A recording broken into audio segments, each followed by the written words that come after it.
Appreciate your reporting. I want to turn now to Jill Doherty. Jill joins us now in Moscow. Hello to you, Jill. Jill, we appreciate you joining us every evening here on CNN. You're doing really great work and working long hours. We're getting this new video that's just in CNN of an elderly woman arrested for protesting in St. Petersburg tonight.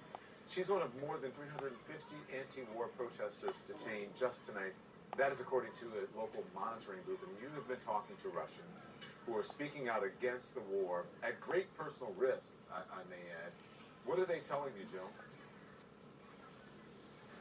You know, I've been concentrating mainly on young people, and we've talked with people who are, who've gone to these demonstrations, these protests, and some who haven't, but they're thinking about it, and they're all, I would say, really in shock that this is happening. You know, one girl said, we're kind of talking with my friends about before the war.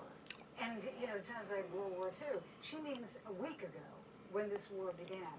And there's that feeling that their lives are literally going to be transformed, that it's never going to be the same. This is what they're telling us.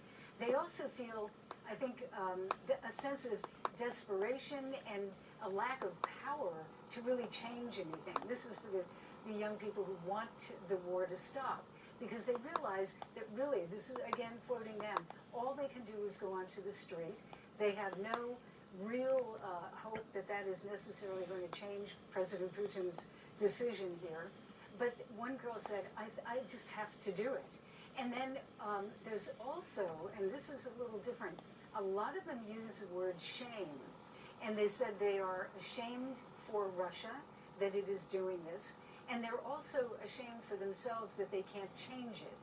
And that's really a strange dynamic. And then I think, again, this feeling that the things that they counted on, being able to travel, maybe study abroad, become Europeans or part of the world, a lot of them, these are, again, people who are more against the war. There are some who are for it. But these are people who really feel that they're losing their chance, and that they could lose their chance for a long time to be really part of the world. It's hard to watch that video. Listen, Secretary of State Tony Blinken addressed the Russian people directly today. Jill, take a listen to this. My message is that we know many of you want no part of this war. You, like Ukrainians, like Americans, like people everywhere, want the same basic things.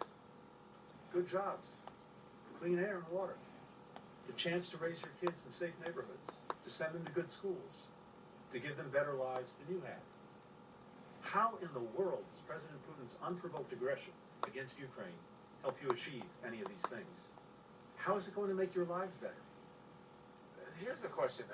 I'm murmuring to myself as I was watching that video. He's trying to get through to Russian disinformation, but will it work? Do the Russian people actually even see that? Well, it depends on who are the Russian people. I mean, people older are watching TV, and they're not going to hear that. But younger people are not watching TV. One of the young women that I spoke to said she has not watched TV in 7 years. And she doesn't, because she just thinks it's stupid, boring, and full of propaganda. So she's on the web, as all of the young people really in Russia are. They're on the internet. They're, looking at a whole lot of different sites, and they're getting different information. And they're also getting information from entertainment. Music has become very important in this, and memes and things like that. So they know what's going on. And remember that over the past time that President Putin has been in office, he has been really destroying the free media here. There's no other word. And just recently with this war, it has been astounding what's happened. Two of the really leading independent, they're small relatively, but TV Rain and Echo Moscow Radio, which is actually quite influential, they're being blocked. And, what is left? It's very, very difficult.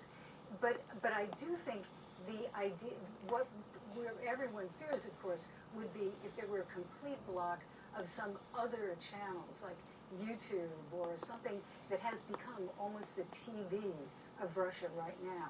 So it's a pretty bad situation. Jill Doherty, thank you very much. I appreciate